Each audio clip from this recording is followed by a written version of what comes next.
Standard 7। आज हम पढ़ेंगे हमारा हिंदी नूतन गुंजन में से चैप्टर नंबर 4 सरफरोशी की तमन्ना, जिसके लेखक हैं मनमथनाथ गुप्त, जो प्रसिद्ध क्रांतिकारी थे और वो 13 साल की उम्र में ही स्वतंत्रता के आंदोलन में कूद पड़े थे। उसने बहुत सारे पुस्तकें लिखी है, जैसे कि गांधी और उनका समय, सर पर कफन बांधकर, शहादतनामा वगैरह वगैरह। इसी ने ही हमारा चैप्टर नंबर 4 सरफरोशी की तमन्ना में लिखा है देश के बलिदान हो जाने वाले क्रांतियों के बारे में, स्वतंत्रता प्राप्ति के लिए कौन कौन से आंदोलन किए गए थे और वो कौन कौन से गीत थे जो क्रांतिकारी के दिलों में जोश और उमंग का संचार करते थे।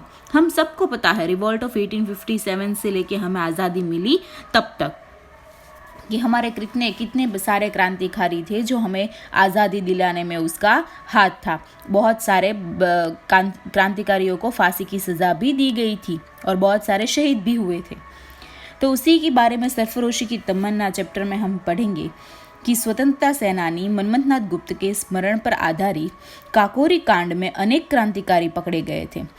राम प्रसाद बिस्मिल, राजेंद्र लाहिड़ी और रोशन सिंह को फांसी की सज़ा हुई और फांसी की सज़ा सुनाए जाने वाले दिन स्वतंत्रता सेनानियों की मानसिकता और उजागर करता है यह स्मरण। हमें पता ही है जो काकोरी कांड हुआ था, जो राम प्रसाद बिस्मिल, राजेंद्र लाहिड़ी और रोशन सिंह ने किया था, उसके बारे में चैप्टर में हम देखेंगे। उसका एक एपिक लिया हुआ है। यह दिन यूँ तो दूसरे दिनों जैसा ही था, पर भारतीय क्रांतिकारों के लिए इतिहास में एक विशेष दिन था। ये सारे दिन एक जैसे ही होता है, लेकिन भारतीय क्रांतिकारी के लिए इतिहास में यह दिन एक अलग विशेष था। क्यों? उन दिन सब सुबह सुबह उठ गए। कैदी रसोइये ने विशेष खाना बनाया। झल्लर अब्दुल सवेरे ही आ डटा। रोज वह किसी का गाना सुनता था, किसी के साथ शतरंज खेलता था, पर आज वह चुप था। किसी ने उसे बैठने तक की जगह न दी। यहाँ पे ऐसा बोल रहे हैं कि जो सुबह अलग थी, उस सुबह जो कैदी रसोई थे उसने विशेष खाना बनाया था और उसका जो जेलर था अब्दुल, वो भी सवेरे सवेरे आ गया। रोज तो वो गाना सुनता था, शतरंज खेलता था, लेकिन आज वो चुपचाप आया था और किसी ने बैठने तक की जगह न दी। मुझे लगा कि उसका चेहरा भी कुछ उदास था। न जाने क्यों हमें ऐसा आभास हो चुका था कि सूर्य के नीचे हमारा स्थान कहाँ है। आज वह जेलर था और हम कैदी। आज उसका चेहरा बहुत उदास था और न जाने क्यों उसको हमें ऐसा आभास हो चुका था कि सूर्य के नीचे हमारा स्थान कहाँ है। आज वह जेलर था और हम कैदी थे। मतलब जो अब्दुल आया तब वो एक जेलर जैसा, हर रोज तो उसके साथ घुल मिल के रहता था, लेकिन आज बहुत उदास लग रहा था और वो आज जेलर और हम कैदी, ऐसा उसको आभास हो रहा था। प्रतिदिन की तरह सब खाने बैठे तो बिस्मिल को ख्याल आया कि आज अनुष्ठानिक तरीके से भोजन करना चाहिए। जेलर ने घर से एक बड़ा सा थाल मंगवाया था। सब उसके चारों ओर बैठ गए। कुछ को जगह भी नहीं मिली। हर साल में सबने उसी थाल से दो दो टुकड़े खाए। हर हाल में सबने उसी थाली में से दो दो टुकड़े खाए। प्राचीन काल से ही इस प्रकार से अनुष्ठानिक रूप से भोजन करने का बहुत महत्व रहा है। अनुष्ठानिक रूप यानी कि क्या? अनुष्ठानिक मीन्स की नियम पूर्वक, रूल्स रेगुलेशन के साथ। तो हर रोज सब खाना बैठते ही है। प्रतिदिन की तरह आज भी खाने बैठे, लेकिन बिस्मिल को ऐसा ख्याल आया कि आज थोड़े अनुष्ठानिक रूप से भोजन करना चाहिए। तो जेलर के घर से एक बड़ा सा थाल मंगवाया और उसमें चार और सब एक ही थाल में खाने के लिए बैठ गए। लेकिन बहुत सारे को तो जगह भी नहीं मिली, क्योंकि थाल तो कितना होता है और कैदी भी बहुत सारे थे, तो कोई को जगह नहीं मिली और हर हाल में सबको एक ही थाली में से खाना था, तो सबने दो दो टुकड़े खाए। और प्राचीन काल से ही ये अनुष्ठानिक रूप से भोजन करने का बहुत महत्वपूर्ण है। हम सब ने अच्छे कपड़े पहने। हल्दी घाटी के योद्धा भी इसी प्रकार अपनी अच्छी पोशाकें पहन कर गए थे। रोशन सिंह ने अपनी इत्र की शीशी से सबको थोड़ा थोड़ा इत्र लगाया। सब ने अच्छे अच्छे कपड़े पहन लिए, जैसे कि हल्दी घाटी के योद्धा भी इसी तरह अपनी पोशाकें पहन कर गए थे, मतलब जैसे युद्ध करने जाते हैं तो जैसे रेडी होके गए थे वैसे ही सब लोग रेडी हो गए। और रोशन सिंह के पास एक इत्र था, इत्र यानी कि अतर परफ्यूम, तो वो उसकी शीशी थी तो सबको थोड़ा थोड़ा उसने लगा दिया। अब बेड़िया डलवाने की बारी आई। बेड़िया यानी कि जब जेल जाते हैं तो हाथ में हथकड़ी लगाते हैं ना, बेड़िया डलवाने की बारी आई। जेलर को हिदायत थी कि हमारी बेड़ियों की कीलों की जांच कर ली जाए। हिदायत यानी कि आदेश था, ऊपर से जेलर को ऊपर से ही आदेश था पुलिस खाते में से कि सबकी बेड़िया जो बांधी हुई है उसकी कीलों को जांच कर लिया जाए। मेरी बारी आई तो मैंने अब्दुल से पूछा कि वह इतना भावुक क्यों हो रहा है। जब उसकी कीली चेक करने की बारी आई तब वो अब्दुल से पूछ रहा था कि इतना भावुक क्यों हो रहा है, इतना इमोशन क्यों आ रहा है तुझे।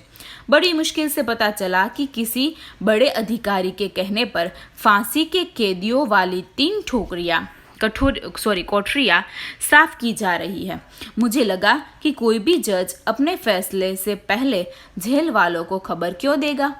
उसने बोला उसने कहीं से सुना था कि बड़े अधिकारी है, उसने फांसी के कैदी वालों जो होते हैं उसकी 3 कोठरियाँ साफ करवा की जा रही है। तो उसको ऐसा लगा कि अब जज है वो हमें थोड़ी ना बताएंगे, कोई भी इसमें से 3 तो इस कोठरी में जाने ही वाले हैं, फैसला आने ही वाला है। बंदूक और पुलिस के बीच हम लोरी में बैठे और हमने रोज की तरह क्रांतिकारी गीत गाना शुरू कर दिया। अब पुलिस के साथ बंदूक तो होती ही है, वो सब पुलिस वहाँ पे खड़े हुए थे, उस सब के बीच में सब लाइन में बैठ गए और क्रांतिकारी गीत गाना शुरू कर दिया। ये नीचे है शब्दार्थ।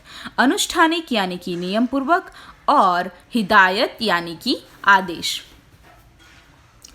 रास्ते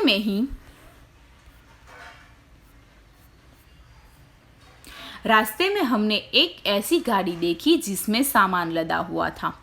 अब सब लोग क्रांतिकारी गीत गा रहे थे, तभी रास्ते में उसने गाड़ी देखी जिसमें सामान था।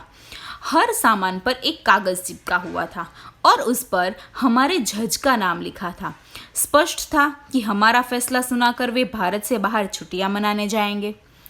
उसने क्या सोचा, अगर जो गाड़ी आ रही थी उस सब के ऊपर सामान था और सामान के ऊपर एक कागज चिपकाया हुआ था लाइक अ नोटिस, और उस पर जज का नाम भी लिखा था, तो स्पष्ट ही था कि हमारा फैसला सुनाकर वो भारत से बाहर छुट्टियां मनाने जाएंगे।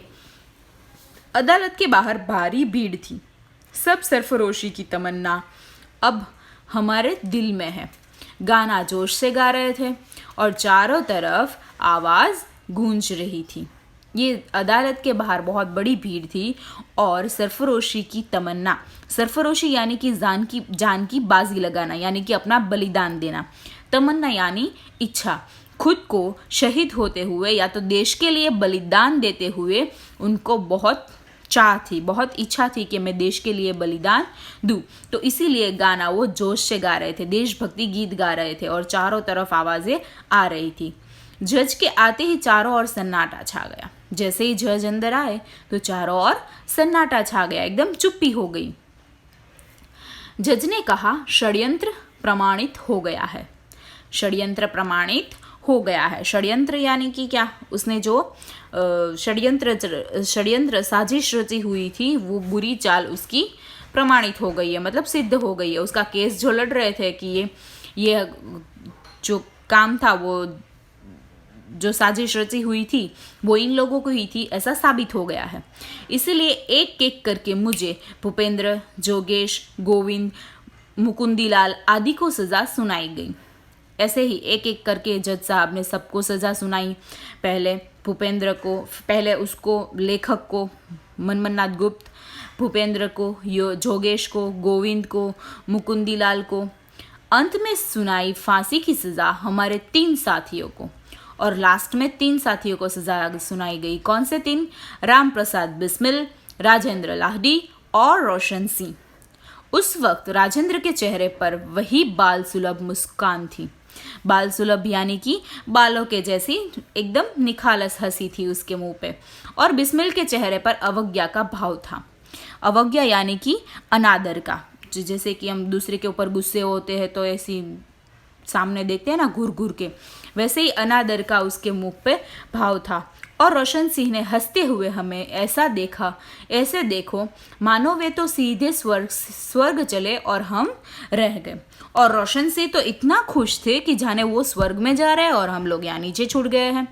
और हम सबकी आंखों में आंसू भरे थे कि हम जानते थे कि यही हमारी अंतिम मुलाकात है। और बाकी सब उसके दोस्त थे, वो दोस्तों की आंख में आंसू आ गए कि ये हमारी अंतिम मुलाकात है, इसके बाद तो इन तीनों को फांसी लग जाएगी। तो ये जो पूरा हमारा चैप्टर था, उस चैप्टर में जो स्वतंत्रता सरफरोशी की तमन्ना बताई गई है वो काकोरी कांड के बाद है। काकोरी कांड मैं आपको काकोरी हत्याकांड की एक हाईलाइट दे दूँ तो काकोरी हत्याकांड 9 अगस्त 1925 में हुआ था, जिसमें राम प्रसाद मिस्मिल, राजेंद्र नाथ लाडी, रोशन सिंह, मुनमुन्नाथ गुप्त, भूपेंद्र, जोगेश, गोविंद, मुकुंदीलाल वो सब हाजिर थे। वो सब ने मिलके ऐसा षड्यंत्र रचा था कि शाहजहांपुर से लखनऊ जाने वाली ट्रेन को किसी एक रिवॉल्यूशनरी ने, मतलब कोई एक क्रांतिकारी ने बीच में से चेन पुल करके ट्रेन रोक ली। और उसी ट्रेन में हमारे जो ब्रिटिशर्स थे वो हमारे पैसे लेके जा रहे थे और उसी पैसों को इन हमारे क्रांतिकारियों ने गार्ड के कैबिन में से लूट लिया था। तकरीबन 1 लाख से ज़्यादा रुपीस थे। वो लूट जो चलाई थी, उसी लूट के कांड के बाद ये सज़ा उसको सुनाई गई थी। इन तीनों को यहाँ पे फांसी की सज़ा मिली थी। ओके, ये चैप्टर है और इस चैप्टर के बाद आपको नीचे ये श्रुत लेखन के जो वर्ड्स दिए हैं वो श्रुत लेखन के वर्ड्स 5 टाइम लिखने हैं और शब्दार्थ भी लिखने हैं। Okay, thank you. उसके साथ साथ हम देखते हैं यहाँ पे MCQs। खाना खाने के समय बिस्मिल ने क्या सोचा? खाना खाने के समय बिस्मिल ने क्या सोचा? तो उसने क्या सोचा था? अनुष्ठानिक तरीके से भोजन करना चाहिए। तो इसमें आंसर आएगा बी। क्या? अनुष्ठानिक तरीके से भोजन करना चाहिए। दूसरा है, जेलर को बेड़िया डालने के लिए क्या हिदायत थी? जेलर को बेड़िया डालने के लिए यानी कि हथकड़ियाँ डालने के लिए क्या हिदायत की थी, क्या आदेश दिया था? बी, बेड़ियों की कीलो की जांच कर ली जाए। क्या? बेड़ियों की कीलो की जांच कर ली जाए।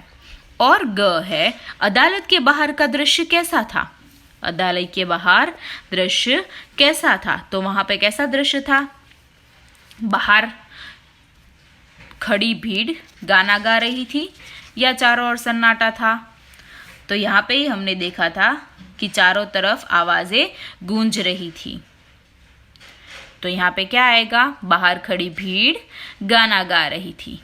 ओके, तो ये MCQs जो है विकल्प वो भी आपको नोटबुक में लिखने हैं।